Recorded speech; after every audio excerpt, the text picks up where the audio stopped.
And there has to be prayer in the home. There has to be prayer in the home that's initiated by the parents and brings in the kids.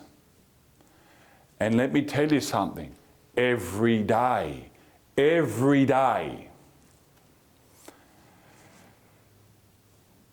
try and pray every day, and I try and say my prayers every day. But I have to include my kids and my wife in the prayer. That doesn't happen every day because circumstances don't allow it. I might get home tonight 9:30 and the girls are in bed. So I didn't have a chance to pray with them. But my intent and their knowledge is that I will pray with them every day before they go to sleep. And I think really this is the spiritual glue of the family. The spiritual glue of the family. You know, so many parents have lost their kids by the age of 14 because they never connected with their kids really. They are different individuals living in the same home under the same roof. There's no glue, personal or spiritual glue between the individuals that make these individuals a family under the same roof, that make that house a home. Not just a house, a home. And I have to say this, normally if there's prayer in the house, it's the mother who's doing the prayer. Normally. It's the wife that's doing the prayer. Normally. Now, you know I'm not overly generalising, and I'm not excluding men out of the picture. But I would say there's more prayer in homes happening, initiated by the woman, the wife, the mother, than the man. And I have to really hammer this point very strongly. The dad has to be praying. The dad has to be praying in the home. The dad has to be seen praying in the home.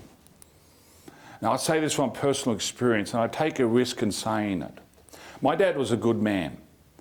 The first person to introduce me to God, to church, to Jesus Christ was my father.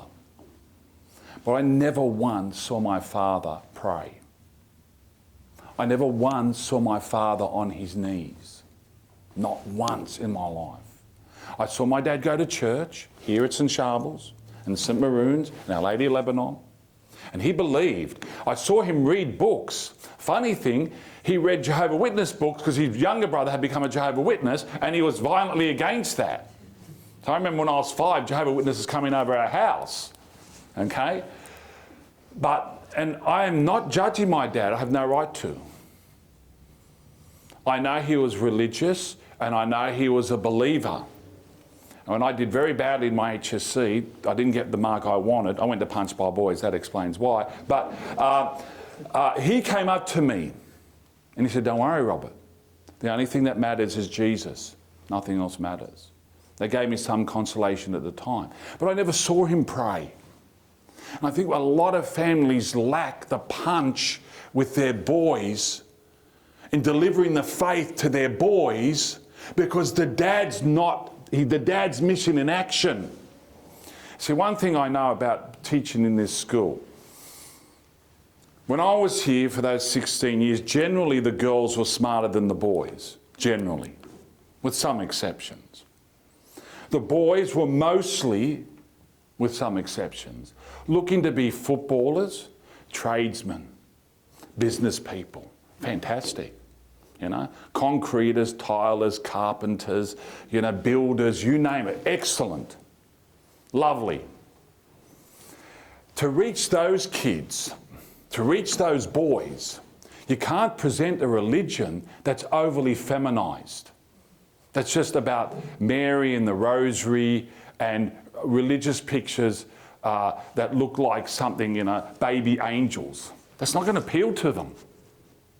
They're not going to take it up. This is not for me. I'm a footballer. I'm tough. And I'm a man. I'm standing on my own 2 feet. And I don't want to have this image in public. And I'm not going to take up this religion. And I don't blame them. So if you're going to connect with your boys and get them to be religious and faithful, you have to present religion as a strong, manly thing. And not taking away the feminine side. It has both sides, the masculine and the feminine. But don't overly emphasize it as a feminine thing. There's probably more women in heaven as a consequence than men. Yes, I don't doubt that. Okay, I don't know that, but I don't doubt that. But, you know, we're all meant to be there, and how do we reach the boys in our family? The father has to be setting the example. And the father's mission in action, you're going to expect your boys to be missing in action one day. Because they need that manly inspiration. You know, the funny thing, if I come here for Mass on a weekend, and I come here to a 10 a.m. Mass, the English Mass on the Sunday, if I see ex-students in that Mass, they're mostly boys, and they're mostly those tough boys. The students I don't see enough of are the really intelligent ones. I see some of them, but there are a lot of the really intelligent ones I never see here. Maybe they go somewhere else, I have to say, admit that. But I never see them here. The majority of the boys I see here were the tough ones. They did all the mistakes. I guarantee you. Even when they were year 11 and 12, they were doing the drugs and they were doing the sex and would have those debates in the classroom, and I can tell from where they were coming from that they were doing it. That's why they were defending it in the classroom. But when you tell them the truth and you stand for the truth and you tell them something that they know is right, even if they don't want to hear it, they don't want to hear it at the time, but they know it's right, they're going to come back to it. I'll give you some examples. I have had, I don't know how many boys come up to me who are ex-students in this school who said, you know, Mr. Haddad, when you used to say what you said in class, we weren't interested, we were against you. We didn't want to hear it because we were doing it. They were doing it. But one thing we realised is that you were right in the end. It was a dead end. It was meaningless. We did it and we found it to be dead-ended meaningless. They were doing the drugs, they were doing the sex, they thought they were enjoying themselves, but in the end they came to a brick wall. It was meaningless. They lost the thrill. You were right. So you've got to give them something, at least, and that lays a foundation. So when they stray, they will come back because you've given them something. The biggest mistake we made as parents and as church and as schools in Australia, and I can say this from what I know, is that we stopped teaching this. We didn't give guidance to our children on sexual moral issues. We just, oh, don't go there, don't mention it. I've given presentations where I've been cut and told to stop. I was stopped last year when I said the following to a group of 40 students in this region of Sydney, around here. I said, it's God's will that sex is only between a man and a woman in the context of marriage. Oh, that's enough, thank you, no more. That's it. That's all I said. We don't want to teach it, we'll reap the consequences. We have to, as parents, teach it. Don't stray away from it. If they don't want to hear it, if they don't want to know about it, if they're doing it already, still let them know what's right, because they will come back. Give you another example. 3 girls who left this school in 1993, twins and their best friend. They were nasty girls. And every time I would talk about these issues in class, one of those twins would say, you know what, Mr. Haddad, when I grow up, I'm going to just flirt, and I'm going to marry a billionaire. I said, okay, go ahead. See what happens. Okay, in the end, sadly, we had to expel those girls. And their best friend went with them. And they went to a school in southwest Sydney, all-girls school. And they had a nun in religion class who said to them, you know what, girls, it's okay to have sex before marriage. If you love the person, it's okay. And those 3 girls went into revolt. How do I know? Because I'm walking through Bankstown Square one day and I'm passing a delicatessen, and one of those girls, not the twins, but one of their best friends, said, Mr. Haddad, yeah, how are you? Blah, blah, blah. And we got talking and she was smiling. I was waiting for free salami, but she didn't offer it. But anyway, she said, you know what, Mr. Haddad, when we were at school, we deliberately stirred you. Yeah, I know. I remember, yeah.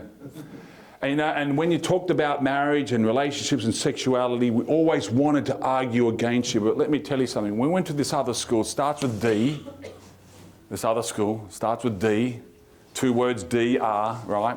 And we had this nun, and she said exactly what we were arguing for in school at St. Charbel. She said it was okay to have sex before marriage. We said no. And we went into revolt against her. You see what happens? You tell them the truth. They might not accept it at the time, but they know it's right, deep down, deep down. Because what people really yearn for, they want love. They want love which is permanent. They want love which has meaning. They believe in God. They believe in the teachings. This is the ideal. They really want it. It's our lust and our disordered passions and appetites that take us in the other direction. And many will go in that other direction, but instinctively they still know it's wrong. Even though they're doing it and they're enjoying it at the time, they know it's wrong. Okay? And you've got to give them that bedrock to which there's something, okay, this is meaningless, it's got me nowhere. I've got an ex-student now who I've been dealing with since August last year who's worth $40 million and has multiple businesses and has been doing all this nonsense.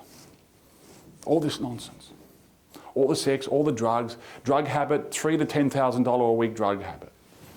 Cocaine. And he was doing all that. He knew it was wrong. Why did he know it was wrong? I knew it was wrong, Mr. Haddad, because you and Mr. Wood used to tell us this and that's what I remembered. Thankfully, he's now in rehabilitation. He's only taken 1 shot, 1 line of cocaine since November. So he's on the road to recovery after 8 years of shocking self-abuse, which would kill him eventually. But he was enjoying it. He had enough money to do it for the rest of his life, but he was shortening his life. Okay, back here. Robert? Yeah. At what age, from your experience, you should start talking with your kids about this type of thing? Sex? Yeah. I haven't started it with my girls yet, but I have with the boys. I just bring it incidentally. I just say it. I just use the words. We're nervous about it. I could always talk about it at school, but I'm more nervous to talk about it at home. And my kids are a tougher audience because you're not a prophet in your own home. Right? That's a fact. Jesus said that. It's a law. It's a law.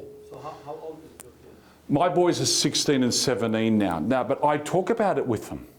I say, and they know things already because that's the world we live in. But because they came here and they went to Ferdinand, they were already taught about it by their teachers in Ferdinand. And that's another thing you need to use. Reinforce your message by bringing a friend or an outsider to say what you want to say. Because they're going to listen to the outsider more than you. The issue of masturbation came up, and it's very sensitive to talk about that. Oh gosh, it's embarrassing. When I said what I said to my boys, oh, we already know that, Dad. They taught us that at Ferdinand. I think, oh, good. Okay. Okay. With the girls, I haven't started yet because I'm going to leave that to my wife to introduce that.